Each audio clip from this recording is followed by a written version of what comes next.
Good afternoon, everybody, and welcome to today's episode of Bring It On. Today, I'm very excited to have Stephanie Smith from Cogwheel Marketing with us.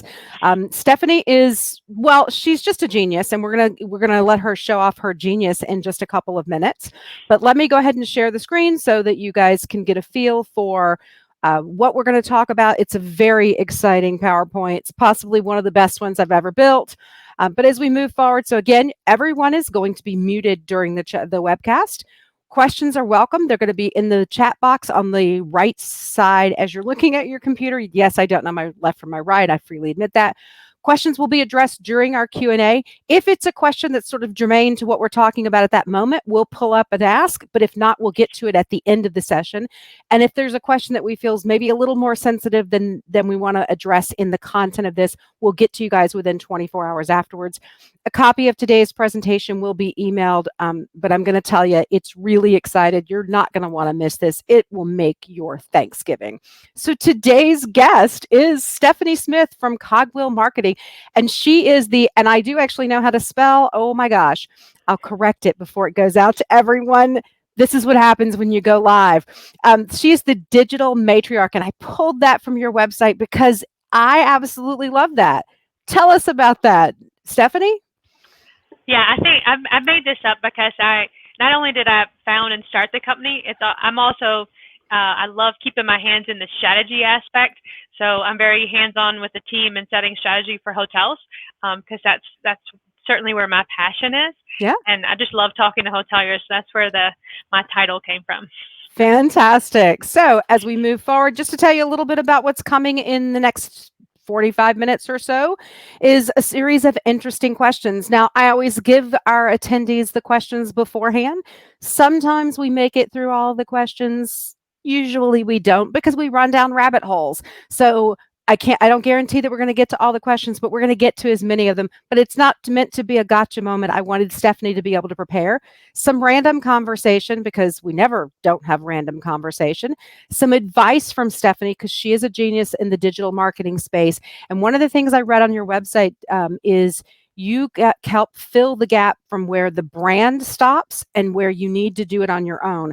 So this is not just going to be for brand hotels. If anyone has gone to their website, it's also going to be for those independent hotels because they can pick up that space right there as well. Then looking at some prognostication, because I always like to ask, where people think things are going. And then finally, time for questions. But as I said earlier, any questions that we have that are germane to kind of what we're talking about, we'll actually pull those up during the mix of it so that they're not kind of lost. So that brings us back to the two of us. And now we're going to have an interesting question. I always say I'm going to ask those lovely pedantic questions the guy from inside the actor studio used to ask, like, what's your favorite word and why? What's your least favorite word and why? But then I realized that I'm old and there may be people that don't actually know what the inside the actor studio is. So I should probably shut up about that. So without further ado, Stephanie, tell us about you, your career, your passion, what makes your heart sing, what makes you not so much sing. Absolutely. So just a little bit of background. I've worked I started out my career at Hyatt Hotels. I got my undergrad at Virginia Tech. Go Hokies. So I spent a lot of years. There was a Southern twang there somewhere. Okay. Yeah. So I don't think it's going anywhere.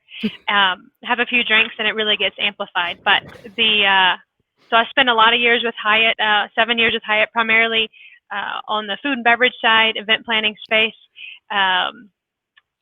And really enjoyed that. I even did a couple of task force projects. Then I transitioned over to working for an agency.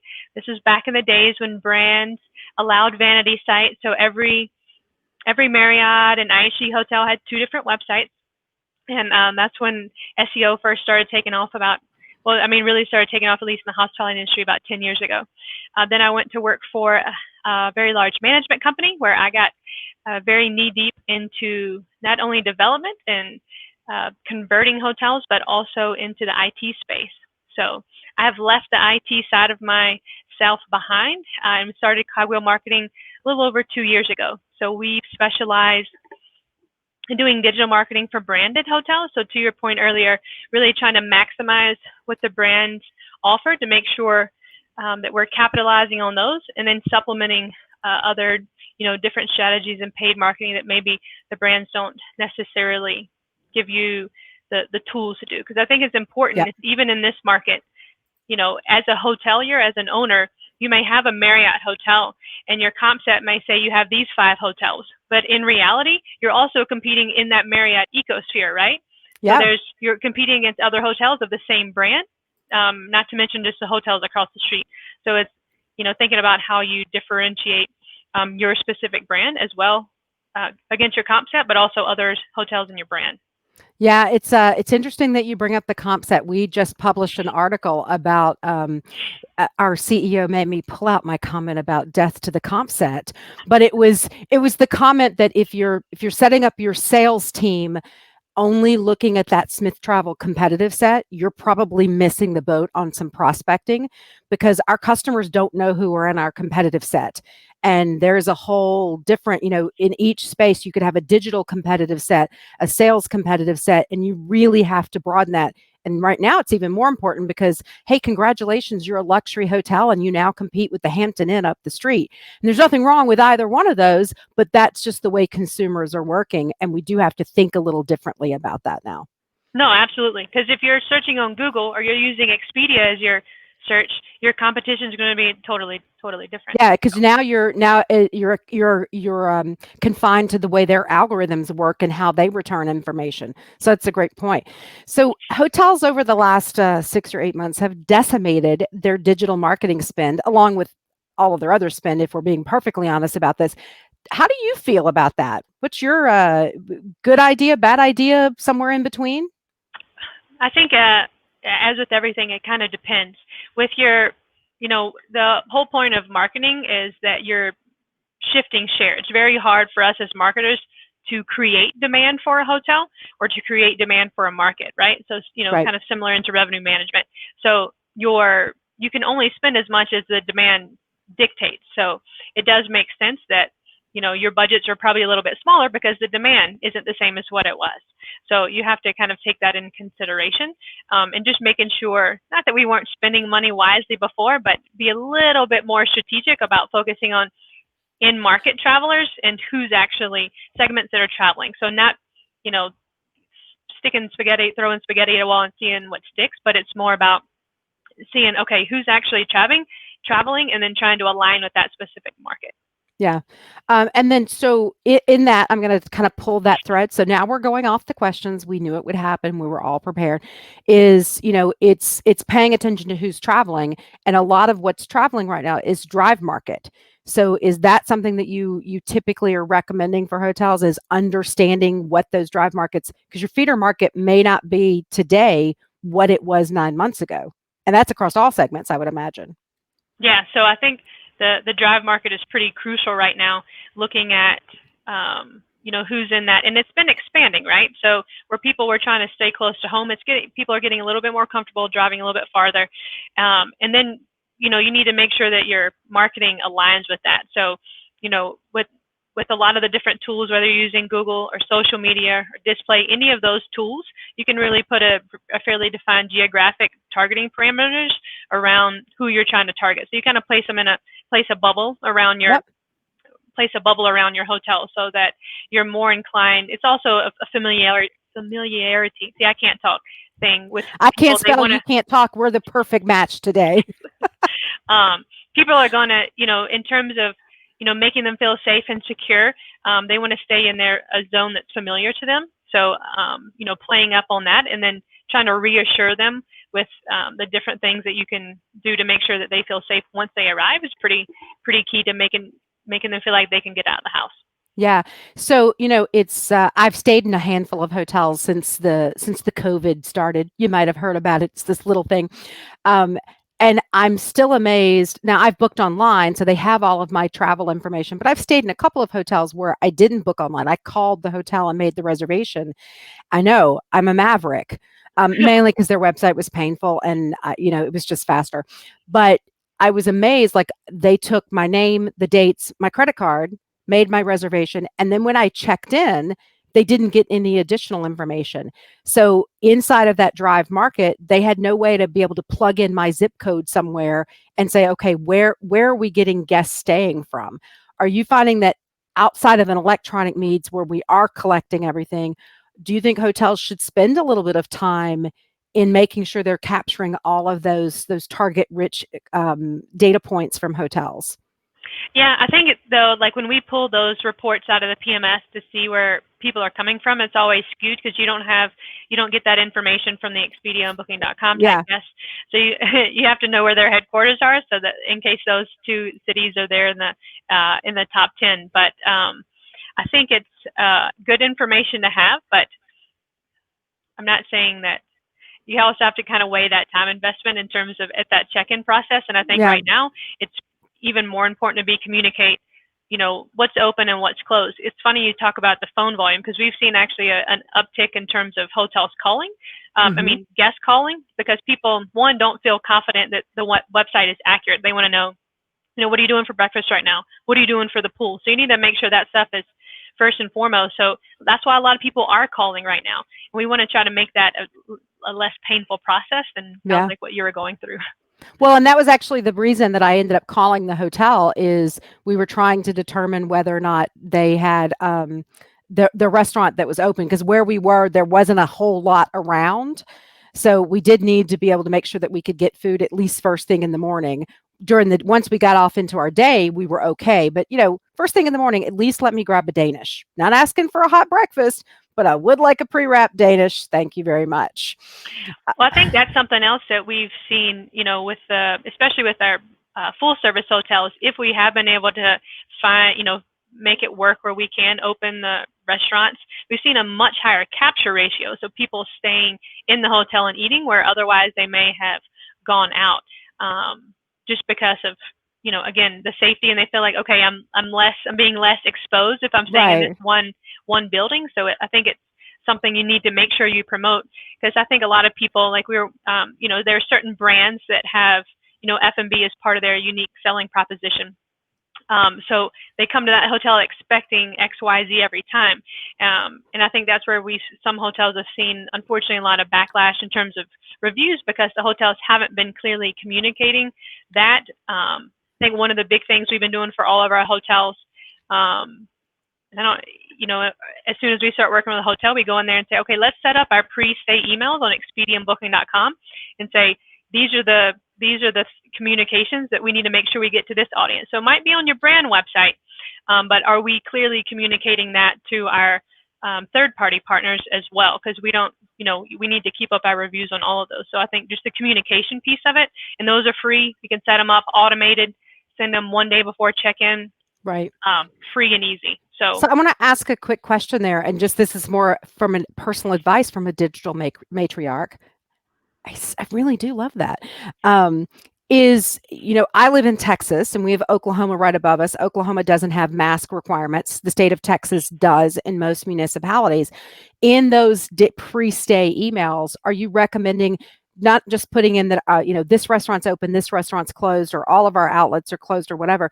Are you also recommending that our municipality requires face coverings? Because, if they're coming from an area that doesn't, they may not have them. And some cities it's easy to find them, some cities not so much. Absolutely. I think with some of the brands make it easier. Like, the hard thing is keeping up with this as fast as it changed. I know there's a lot of places that are changing rapidly day over day. Even in the county I'm in, we're changing, our events and everything have changed week over week in the last 3 weeks. So, one of the things we suggest, so if you have a central place where you've housed those safety and cleaning protocols, like for Marriott, you have a COVID module. So if you haven't built that, I really suggest that. Then we're linking to that module, so you're keeping all of that in. So you're only updating in one place. You're not updating in that makes sense. Different places. Yeah, no. So as recovery unwinds, and it is starting to unwind, we're seeing occupancy stabilize across most markets in the United States. And as we move forward, what are your best practices for hotels to dip their toe back into digital marketing?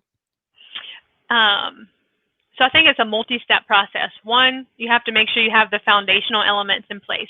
So are you positioned for who's traveling right now? I mean, as much as I would, we've seen some green shoots, obviously, in terms of some group maybe and some BT, but in reality, it's still that transient audience. So looking foundationally at your pictures and your content and making sure you're appealing to that audience. Like, we started working with a new hotel the other day. they were right beside the convention center. Like all of their content was all about the convention center, who hasn't held a single event in 7 months. And I Right. said, why is somebody going to choose your hotel if all you're telling them the reason to stay is based on your proximity to the convention center? So it seems very 101 when I say that, but it's not something that's very top of mind, because how many people go and how many GMs actually regularly read their website? Probably only when they get a complaint that says, oh, something's wrong, or it says this on Right. your website. Yeah, no, and it's funny that you say that. I worked in hotel sales many moons ago, and I'm wandering. We had this very big sales office because I worked in a behemoth hotel, and I'm wandering past the desk that it was a shared space by 3 salespeople, and we've got a girl who worked group corporate, and she's going through the spiel of the hotel, and she's talking about the indoor swimming pool and water park and this and that and those and these. And so I stood there outside the door and I waited, and she got off the call, and I went to her and I'm like, Karen, were you handling a piece of business for someone else? And she goes, oh, no. It was whatever company. And I'm like, I'm going to go out on a limb here and think they don't give a rat's patoot about that indoor water park. As a matter of fact, it's probably to your detriment that you're pointing this out. But someone had taught her these are all of the features of the hotel, but they had never combined that with a benefit to the guest. So she was just feature puking every time she talked to a corporate guest. And it never occurred to her that talking about our indoor water park to a corporate client is probably not the selling feature she thought it was. Yeah, I So, think when you start looking at the feature puking has always been something that's fairly popular. I think when we start working with clients too, and you mentioned this earlier, this full service hotel is now competing with this select service hotel. So yeah, you need to redefine why someone should stay with you. So if you're a full service hotel and all your restaurants are closed, you're not offering, any even free coffee. Your, fitness center is on limited capacity. We have to really have an honest conversation and say, why should somebody stay here versus right, XYZ hotel? And if you can't define that, it's going to make it really hard for me to entice someone with marketing to stay there. correct. So it's just looking at, and hopefully I think everyone was just kind of waiting and hoping that things would get back to normal. And we have to really say, look, we still got a little ways to go. You probably need to make these investments and make these foundational changes. So don't go and start diving straight into paid marketing when you haven't set your foundational elements in place. That's nice. I stay at a full service hotel when I traveled the last time, and they don't have their bar open, but they've now added splits of wine and bottles of beer to their little Their market. their market, so you can still get the alcoholic beverage at the end of the day to unwind, and you don't have to go sit in the bar. Quite frankly, I'm hoping that's something that stays forever, because I don't want to have to go sit in the bar to grab a beer. I'm happy to go to my room with my, whatever Uber Eats I've ordered in, and have the beer and watch football, which was my plan for that night.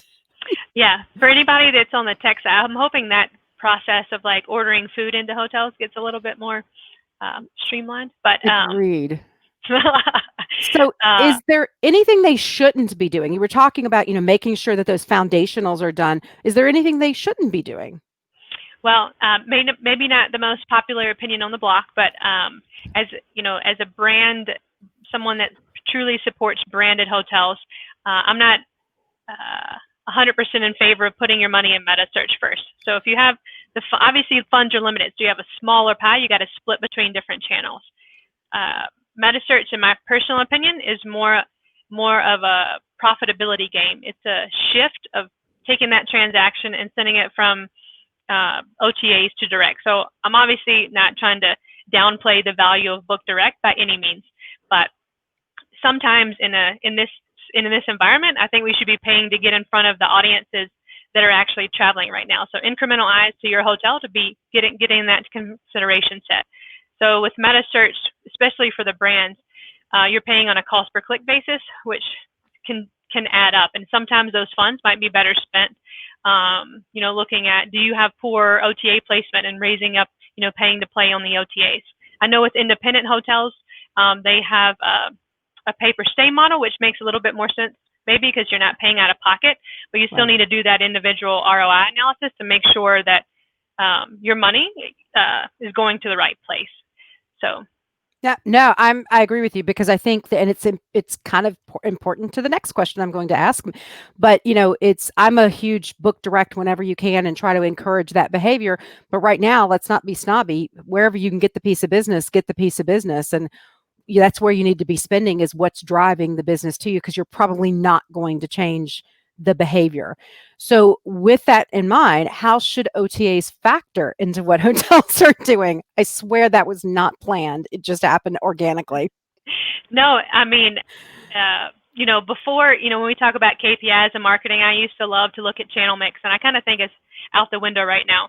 Because when you look at the lifetime value of a customer, if someone's, the whole push on Book Direct is so that you can create a lifetime customer that comes back, and stays with that brand and increases brand loyalty over and over. Some of the people that are traveling right now, you don't have your road warriors out there. You don't have your, regular BT guests. So sometimes the OTAs is just going to be, it's just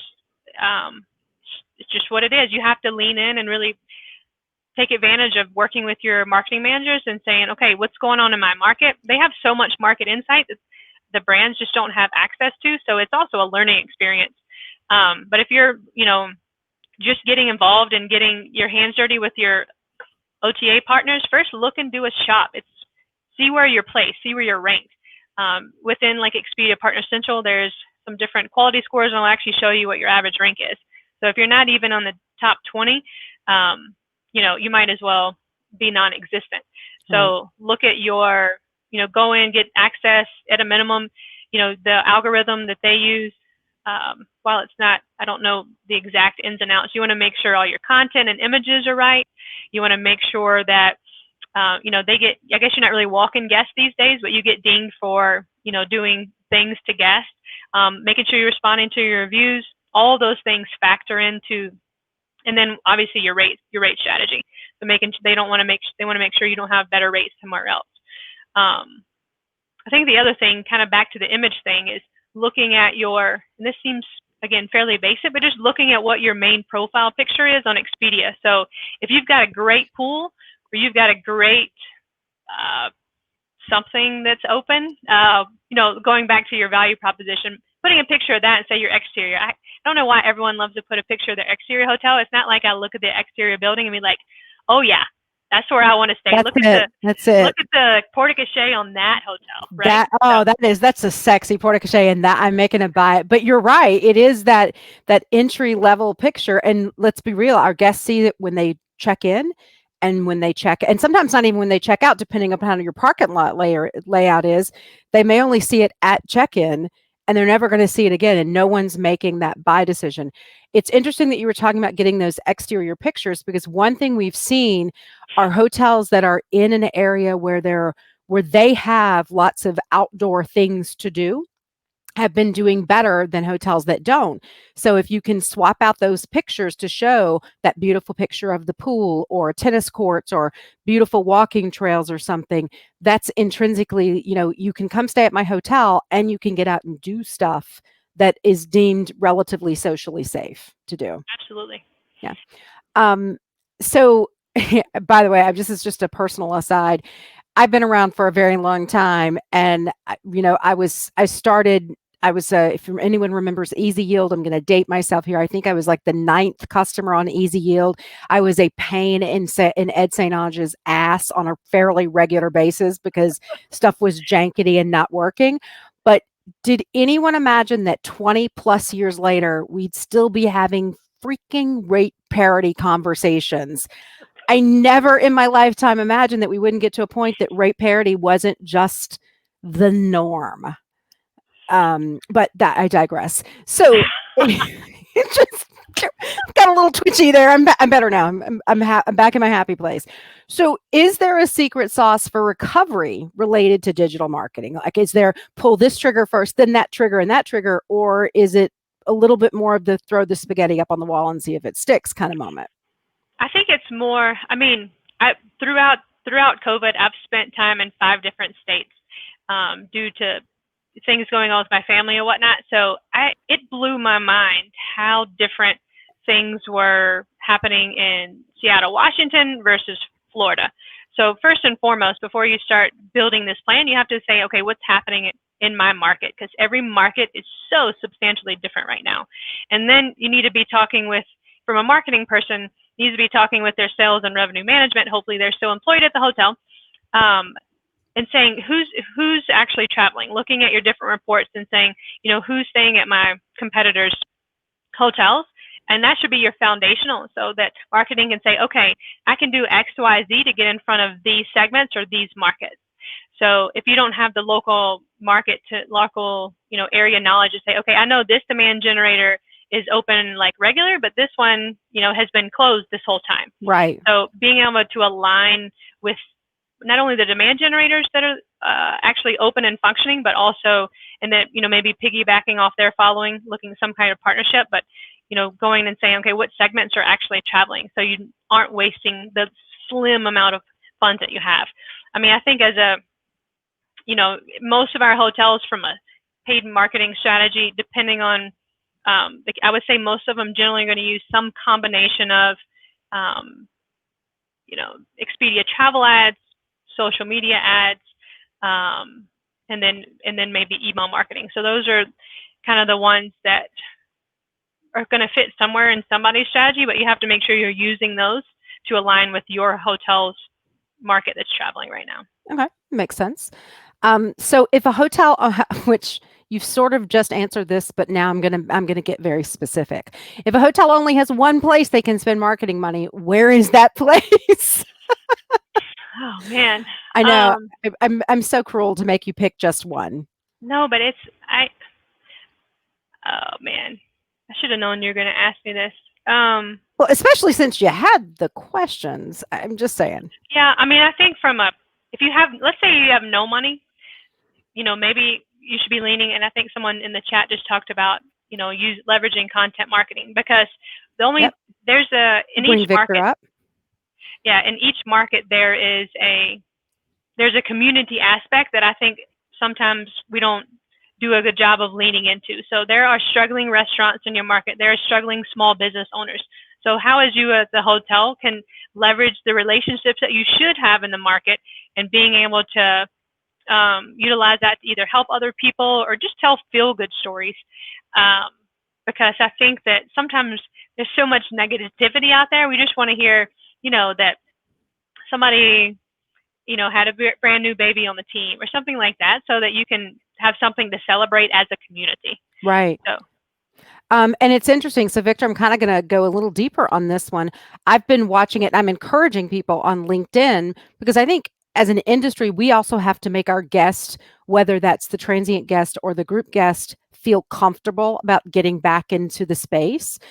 So those photos that you're posting, and you're starting to see a little bit more of them where they're having hosted our first socially distanced meeting and they're posting these great pictures of it. We had, why cannot Angela, I think is her name, just posted one where they had health professionals that met at their hotel. And if it was good enough for doctors and health professionals, it's good enough for you. But we're seeing more of those. And I think we have to get that positivity, to your point, back into the space in order to get guests really feeling, well, they did it. I can go do it. And they seem to be doing it in a responsible manner. I did want to ask you one thing in here in Victor's question. So thanks for the question, Victor. Should hotels be more worried about negative reviews or those images where someone just caught a moment and they saw someone with no mask and they're posting it, and it literally was that moment in time, because it does happen. We've absolutely seen it. I mean, the reviews, I think, going back to the communication piece, I think a lot of the negative reviews are self-induced because we have done a poor job of communicating the expectations prior to arrival. Right. Personal opinion. And I also believe, so yes, you may have a lot of things shut down, but I used to say even this pre-COVID, like you can make up for a poor product with great staff. And I think it's the same thing in a COVID environment. You can make up for your lack of amenities right now with a stellar staff. And I understand operationally, they're probably feeling beat down. They're probably feeling like, how much more of this can I take? But I think that, focusing on the staff, communicating and really delivering a top-notch service experience is where we can make up for that. And yes, there's still that subset of customer that's like just doesn't get it and think that they can go to a hotel and everything's going to be the same. But again, Right. are we communicating that prior to their arrival? So, let's pull that thread just a little bit, because, I have traveled a handful of times, and a prior guest of the program said, they're hoping, and you're going to get this question, I think, here in a couple of seconds, is, they're hoping that we all sort of come back and remember that we are in the hospitality industry. We're here to service people. And I kind of feel like some of the hotels I've stayed in are looking at it that, well, we don't have all this stuff, so we don't have to service the guest.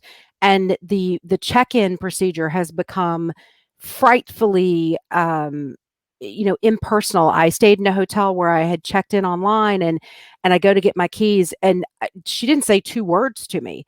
And there's plexiglass between us, so it's not, and we're both wearing masks, so, and we're probably 4 or 5 feet apart. So there's a level of comfort to be able to have a conversation, and not, I had already pulled up my credit card and my ID and gave her my name, and then she literally pushed the keys back to me and said, the elevator's that way.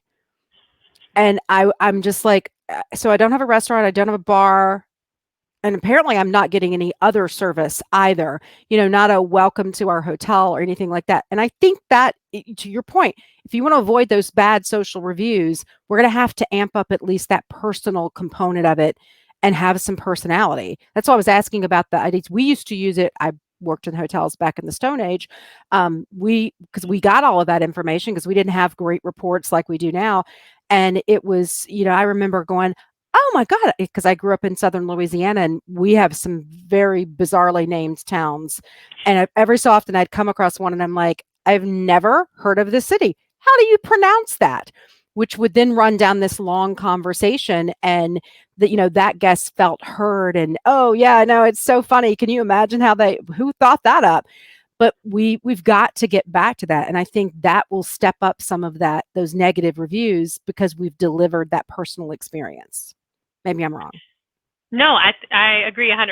It's, a lot of hotels are giving like a sheet of paper that kind of gives the rundown, but it's also kind of while I think they should do it, it's also kind of a cop-out, right? So the front desk person doesn't have to communicate alternatives or whatnot. So the reviews factor is hard. We've certainly had some hotels, take a beating. And I think that we had a couple hotels that were supposed to go through renovation this year. Well, we don't have any money. It's kind of hard to do that renovation. You're like, man, I was dying for that PIP this year. And I'm sure the hotels feel the same way. So hopefully. Well, my husband manages a hotel, and I know yours does as well. They actually just took advantage of it. They already had all the money budgeted. They weren't dependent upon incoming revenue. So, but what they had planned to do was like 10 rooms at a time. And ultimately it would have taken them the whole year. And they finally were like, nope, take that whole building down and go do it. Take that whole building down. So they were able to condense what was supposed to be a 9-month project into like 3.5 months. And they're finishing it now, just as things are starting to recover. And, the new guests that they have, or even some returning guests that they have coming in, are like, oh my God, you guys put quarantine to good skill set. That's great. If you can expedite. I think there's so many, procurement issues that come into play in expediting that. That's great that they were able to maximize. Yeah, I mean, they were fortunate. They had pre-ordered a lot, like all the stuff was there, and they had trailers out in the back of the hotel, but they had all of the things. The where they're coming down to now is it's an exterior corridor hotel. So they have some of the bigger AC units, and they're putting these really pretty covers in front of them. They had not pre-ordered that. So now it's going to be like before Christmas. But meanwhile, all the painting is done, and all of the stuff that would have annoyed guests. It goes back to no one's making a decision on portico shares. No one's going to make a negative decision because they saw an air conditioning unit. Yeah, totally. Especially not in Texas. They're going to be like, they got AC? Yes. So, as we're not really winding down, because we're going to keep chatting, what's your best advice for hoteliers as they move forward in recovery? And you don't have to limit it to digital marketing. You have expertise well beyond that. So feel good to kind of go along and do everything. I have a lot of ideas, but I think from a branded standpoint, hotels are restricted to email to their past guests. So with Marriott, you can do Matt or engage with clairvoyance for Hilton, those type things. But as we talk about how does that group and meetings come back, and how does BT come back, I think don't wait to have those conversations and communications once it's too late. So yes, you're probably short-staffed on the sales side. It's fairly cost-effective to be able to do an export from your sales database and at least put together some ongoing communication. I know a lot of hotels, again, are super staffed on sales, so you have to find a way to be able to communicate that in masses. Right. And it goes back to, what are you communicating? So maybe they're not ready to book right now, but going back to the conversation about community, tell the feel-good stories, because when people, maybe it's 6 months from now, and maybe they're looking, they're going to remember that, oh, so-and-so shared their grandma's bolognese recipe, and I remember that. Like the people are going to remember what made them feel good during this time, Right. not that they got an e-blast that said, hey, hurry up and book a meeting by 12:31 and save, get a 1 for 20 comp. Like that's not what they're remembering right now.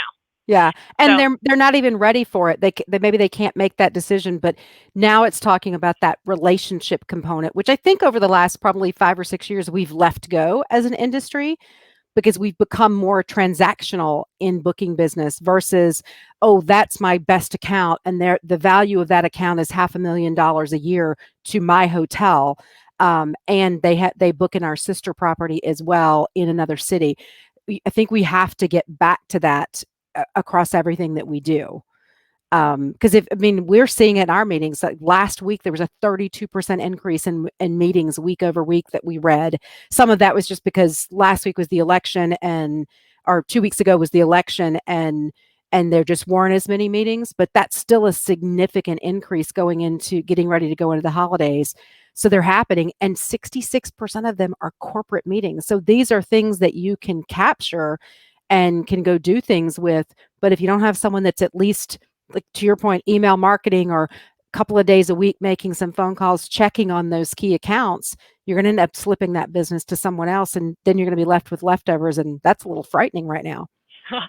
Well, I think that's what's happened with a lot of hotels. They weren't diversified in their, who was staying at their hotel. So when COVID hit, they were like, I had this one massive account and I don't have it anymore. And so they had to start from scratch in the relationship development standpoint. And I think that's where marketing can help support sales Right. and some of those efforts, either through automation or through paid marketing. So, one salesperson can only make so many sales calls, so many outreach calls, and they're probably also, pulling shifts at the desk. So how, having a conversation, say, how can marketing support sales in those communicated efforts? How can we leverage the data to make this a more efficient and streamlined process without taking the person component out of it? Yep. Okay. So as we've kind of gone through this, there have been a lot of things that have changed as a result of COVID. So we're going to step away from digital marketing for just a second and go back into the hotels. Are there any things that you've seen hotels that they're doing now because of COVID that you hope we keep forever and ever and ever? Man, what do I hope that they keep from like an operations and service standpoint? Yeah. I think your talk about the market is a good call, but I think the other thing that we've seen, if the restaurants close, some hotels have gone design-wise to this like little small lobby, but I really like the larger kind of communal type lobbies, so that I don't like to go sit in my room and have dinner. I still like to be, but I may not. Yeah. So I'm trying to think. I think I've stayed at 8 different hotels during my time at COVID, and I think the biggest shock to me was, again, the difference between the protocols and how they handled safety and things like that. I don't know what else I like. What else? What do you think? What else? I mean, you had a good idea. So, well, mine is the cleaning that we're doing in the lobby. I think, we prided ourselves as hoteliers that it was always, and I say this on everything because it is truly to me. I've never been worried about the germs in my room because I'm that little OCD person that travels with Lysol wipes and wipes down, the vanity in the bathroom and the nightstands and anything that I'm going to personally touch. But, we prided ourselves as hoteliers that the cleaning got done when the guests weren't around. So it was like we had little elves that came out and magically cleaned everything. And I think we have to get out there and have our housekeepers, wiping things down and doing a very diligent job of that. I think continuing that is probably something we're going to have for a while. We're going to have to show them how the sausage is made because it's not the germs in the room. And all these brands that are focusing on how they're cleaning the rooms, that should have already been being done. But when's the last time pre-COVID you saw a housekeeper wiping down the inside of an elevator? I don't know any of these people and they're touching stuff that I can't control. So, seeing that actually just brings all of my anxiety down. So I hope we keep that forever.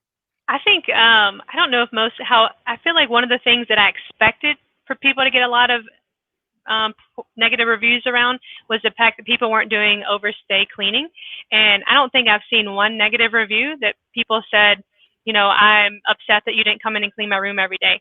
I think you can throw that out the window, not only from a cost and efficiency standpoint, from a hotel owner standpoint, but my husband used to work at a 1,200 room hotel, and they actually, from a being green standpoint, had implemented. They were taking out that, and we were like, and everyone was like, "Oh, this is never going to work. This is a huge hotel." Yeah, literally, we did it because I have the same experience. We did it. We only came in and made the bed and wiped down any major surfaces, but you didn't get new towels or different things. As a matter of fact, it drives me insane in hotels that have the green initiative, and it says if you want if you want to keep your towels, hang them up. And I come in and I have fresh towels. Yeah, it will literally send me like rage. Come on, it was hanging on the towel rack. Why? I followed the sign. Followed the rules, man. But I'm also that girl that puts my do not disturb sign on because I'm comfortable with it. I make my own bed when I get up in the morning. It's just part of my nature. I was raised in the military. So yeah, I like that one. I think we should keep that one too. Yeah. So the prognosticators think 2023 is the magical date. We're going to return to pre-COVID levels. Do you think that's pessimistic or optimistic? And do you want to make a separate forecast for transient versus group, or come on? I'm rather stick on the positive side because if I had to believe 2023, it would be, talking about COVID fatigue, I can't last that long. But truly and honestly, we saw some throughout, the summer and into fall, we saw some positivity that was happening in terms of group and transient. I think people are gonna start from a group standpoint. Q2 I'm actually pretty optimistic. And I only say that because a lot of the larger group hotels we work with, the one, still getting RFPs for, larger RFPs for that time frame. And then number two, they haven't canceled yet. So most, yep. That's kind of what I'm using as my baseline, is what's going on, trying to keep a pulse on what's happening at some of our bigger box hotels. From a transient standpoint, I think summer is going to be, next year is going to be killer. As long as all the vaccine things that we're seeing actually come to fruition, I think everyone's going to have a killer summer next year. So June is going to be awesome. And I think I was on a call the other day, and somebody said that when the day the Pfizer announced their vaccine, they had a 20% increase in summer sales in that one day. So wow. That's very encouraging to hear, right? So I think group's certainly gonna take a while, but give it to me. I'm ready. I'm gonna be first. I already have a conference planned for end of March. I'm gonna be there. I feel just as safe on a plane as I do at the grocery store. So I actually feel safer on planes now. So I live in Dallas, so I'm kind of caged by the beast that is American Airlines. I don't fly them because I like them. I fly them because I have to. But I can actually, they're better post-COVID than they ever were pre-COVID. The planes feel cleaner. You get your little welcome bag, which you get on with your Biscoff and my little bottle of water, and I don't have to talk to anybody, and I can use their wipe to wipe down the stuff that I would have natively wiped down the stuff with my own stuff. It's been interesting to kind of to experience that, and I almost feel like the flight attendants are just marginally nicer than they used to be. So, I've there it flown is.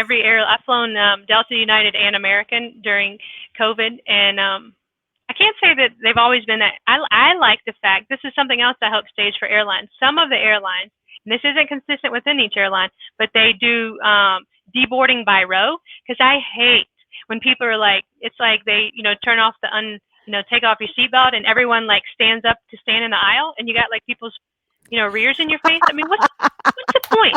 What is the point of doing this like bum rush to stand up? You're not getting off the plane any faster than I am. But Well, I'll admit I stand up, but it's mainly just to stretch my legs. But I'm also short enough that I can stand up in the row and I don't have to get out in the aisle. And so I'm not, not necessarily torturing anyone with that. But American was doing it for a while and now they've stopped it. So still that free for all coming off the plane. I do feel like their boarding process has maybe gotten a little bit better. You don't have people just standing there. But, I probably feel safer on the airplane than I do in the grocery store, because the grocery store that we go to serves beer. They've had to stop doing it. So you could go get your beer and walk around and do your grocery shopping. Well, people started abusing that and saying, well, I'm drinking, so I don't have to have my mask on. So now they you can no drink longer while you're shopping? drink wine or beer while you're shopping. It's Texas, baby. I've never heard of this. Wow. It's the promised land, I'm telling you. But now they've stopped that. You have to go into the little bar area. You can order a drink, but you have to sit there and drink it, because people were abusing the privilege of being able to walk around and drink by keeping their mask off the whole time. And I thought that was a great way, rather than trying to have employees confront these individuals, that they just said, okay, you're the reason we can't have nice things. It's what it boiled down to. But there we are. We've got nice things. So we've got one person who said, if we're talking about digital marketing, maybe give us a definition of what you mean by digital marketing to sort of help everyone that's listening, because there may be people that don't do digital marketing, so they need a little primer. I mean, I don't know what the true definition of digital marketing, but it's going to be, your presence in the online space, anything that affects your online presence. So for us, that's anything from, your content and images on all your different websites, to your paid marketing strategy. So where are you putting your actual marketing dollars, to your online travel agency presence, to search engine optimization, trying to get ranking on Google, to social media. So there's a lot of different facets of digital marketing that make it super overwhelming sometimes. Yeah. I think so. We kind of divided into a foundational element. So working to make sure are all your profiles accurate, all your amenities, all your images, content, telling a consistent story from not only your website, but also Expedia, Booking, Facebook, your maps listings. Like all of these, you want to make sure no matter where that guest chooses to make that reservation, that you have you're telling the best story possible for your specific hotel. So not neglecting, XYZ because, you believe so strongly in that book direct strategy. So you got to make sure, okay, if they're choosing to go through booking.com, that I've got my best foot forward on that channel as well. Right. So, and that sort of ties back to Victor's question, because if you've got those gaps in different places and customers are going across multiple things, and we know they're still shopping, they're going to find the one place that you didn't update, and that's what they're going to abuse your staff with, or they're going to go out on social media and lambaste you because you did not do that one particular place. And I think that's probably a fairly meaningful piece that goes in there. This came in differently. How can hotels leverage social, which is a free channel, better for instilling comfort and cleanliness? I think there's really, it doesn't have to be overly sophisticated. I've had hotels do little short videos or vignettes just showing some of their cleaning procedures, like in the lobbies and the elevators, things like that. Obviously wearing a mask. I think there's, like let's say you got the new spray gun things, just showcasing that, hey, we've got this new whatever technology, and being able to do that. I think also from a free standpoint, kind of going back to the community, like going and sharing information about, okay, so and so is offering takeout right now, so let's promote that XYZ in our local community has takeout. And let's say there's new shows happening at a small capacity, things like that. Again, leveraging the community. But from the cleaning and comfort standpoint, hopefully you have that one single place where Right. you can kind of maintain everything, and then always kind of referencing back to that point, but supplementing it with little images and small videos you can take with your iPhone. No like fancy production needed to make sure that that's being communicated in a different way. There's a hotel in the Keys that I'm following right now on both Facebook and LinkedIn, and once a week they have an interview with one of their frontline employees talking about how they've adapted how they do their job to the COVID need, but still, and this, it was bringing back to that hospitality component earlier, bringing it back to how that has impacted how they deliver service to customers and how they're not trying to lose that customer, but it gives this very personal one-on-one experience. Now, so imagine you see that video and then you go check in and there's Rosa working at the front desk. You're like, oh my God, I saw you on the Facebook. But, and there's that instant connection that makes people intrinsically. And it's why I go back to that. We are the hospitality industry. And if we don't, we have to figure out the way to make those personal connections. Someone else in the chat said that they have clients sharing favorite holiday recipes with their planner prospects. And I think hotels really can popular. do that. Yeah, it's really popular. You get someone from across the country that you eat this. I did it just the other day. My family used to do this, still does it. I think it's the most foul thing on the planet. And I'm going to apologize in advance if I've offended anyone with the following statement. It's this English pea salad, and it's cold English peas with mayonnaise and chunks of cheddar cheese. It is the foulest thing on the planet, but it was a staple, and that's how the conversation started. It was on Facebook. What is the one? It's not Thanksgiving until this dish is on the table, and I said that. I said, now I think it's disgusting. And like 12 other people came in and like, oh my God, we used to eat the same thing. Did we grow up in the same house? So, you can have, it doesn't just have to be about your favorite. What was your least favorite? It was always on the table and you needed to be seated as far away from it as humanly possible meal at Thanksgiving. And that's how you build community. Absolutely. I think the other thing, just kind of leveraging social, like, if you're, for example, if you're a pet-friendly hotel, showcasing the dogs that are staying at your hotel, because that kind of also ties in with the drive market thing. Right. People, bringing their pets and stuff, but that's the other kind of feel-good component that's pretty easy to tie into social and even to your email marketing strategy, because who doesn't love a cute puppy? Or if two employees have puppies, who has the cutest puppy? Let's have a vote. Our producer Ryan is in the green room raising his hand because he has the cutest little puppy named Matzo Ball, and every time we get on one of these calls, he has to show Matzo Ball to everyone that's on the call before we start the thing. So yeah, it's just those personal ways, and then you can take that into the social world to bring your guest into the family that is your hotel. And I think that ultimately goes a very, very long way, and it doesn't cost you much to do that. Looks like we have another comment. Let's go back to that. So Joanne, what do you feel is the best social channel that hotels should focus on? Changes with Pinterest has made some of that media challenging. Hang on, you can get more than just recipes on Pinterest, because it's literally all I use Pinterest for. Yeah, there's obviously, I think you should master one channel as a hotelier before you try to take on multiple social media channels. So I say that, hotels get sometimes overly exuberant. Oh, I'm going to do, Facebook and Insta and Pinterest and do all, and Twitter. So I always say, if you're trying to do this in-house, do master one channel first. The easiest ones are going to be Facebook and Instagram, only because they're linked, owned by the same company now. The other benefit being that there is really, even if you only have like $20 to spend on social media ads, the targeting on the back end of Facebook is phenomenal. I mean, one of the other things that we're planning for a lot right now his upcoming engagement season. So there's a lot of people that are going to get engaged and start their wedding planning, and that's a whole nother conversation, right? For when we talk about No kidding. 2021. But there's the great RFP system in there. So the Instagram's great if you have, and Pinterest too are great if you have really solid. If you're a resort and you have a lot of images. If you're a little bit smaller hotel and you have a lot of amenities closed, I think it's hard to get that engagement. The other thing that we see a lot with Instagram, we may get a lot of likes and stuff, but it's very hard to get someone to leave that Instagram channel and leave that ecosphere to do anything else.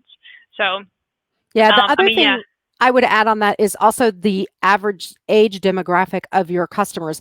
Trevor Stewart Hill is a good friend, and many, many years ago, not that many years ago, it's like 5 years ago, but it seems like an eternity ago with the COVID and stuff. They had a hotel that they were working with that is this amazing resort. But the average age of the customer was 60 plus, I think 55 plus, and their social media person was in her 20s. So her post on the Facebook, they didn't resonate with those customers because she literally spoke an entirely different language than their average customer, and they hired someone who was closer to the age and demographic of their average customer, and their Facebook engagement went through the roof. So you do need to keep in mind that, and you're probably going to have different tones on different social networks because it's a different demographic that you're physically speaking to. My grandmother has Insta. Doesn't mean she knows what it does. She just knows that the pretty pictures come up there. Yeah. So I think the other one that, I would prefer over even Pinterest would be YouTube. If you have the videos to support it. I mean, almost every, if you're planning a photo shoot, make sure you're choosing a photographer that can throw in some cost-effective drone shots for you, if nothing else.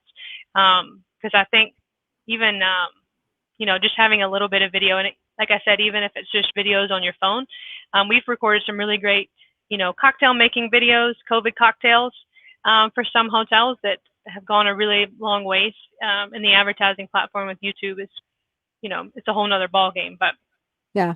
Well, you've seen through COVID, there are all of these influencers that have gained so much influence because they're doing things sort of making fun of COVID. You can join in, be humorous about it because that's what people want, is that something light.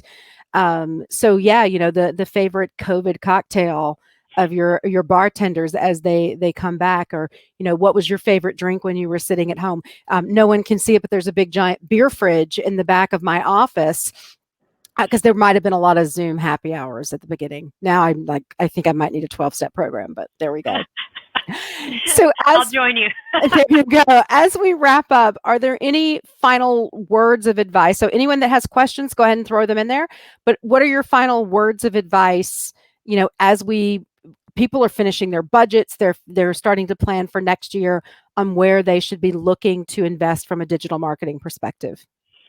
I would just say don't wait till it's too late to make a plan. I know a lot of hotels are still on a spending freeze, and I totally get it, but that doesn't mean you can't have a plan, a tiered plan waiting. So, you might start here, obviously, drive market, what's your BT plan, what's your group plan, and making sure that it's something that you can build up over time versus waiting into the last second. Because if you wait to start doing all your marketing and doing all of getting in front of those right markets, a lot of times people wait until it's too late, and the comp set's already taking advantage of that from a market share standpoint. So it's hard right now. I mean, even I remember in the summertime, most of our hotels booking windows were like 24 to 48 hours, and it was like, at least I see that, getting a little bit better. But at the time, it was so hard to be like, oh my God, like how are we supposed to manage this? Not only from a marketing standpoint, but operationally. Like we're getting 150 pickups every day, same day. So, you have to be able to adapt. And I think looking at your process and procedures right now is key. So this not only from a marketing, but sales, revenue management, operations. So I think the pandemic, as we've had to cut back on staffing, have shown a lot of the cracks in our processes and procedures internally. I would agree, that. I say that because we experience the same thing. So if you're identifying those, like, what are you doing to try to fix them so that when things ramp back up, you don't feel that pain amplified? Yeah.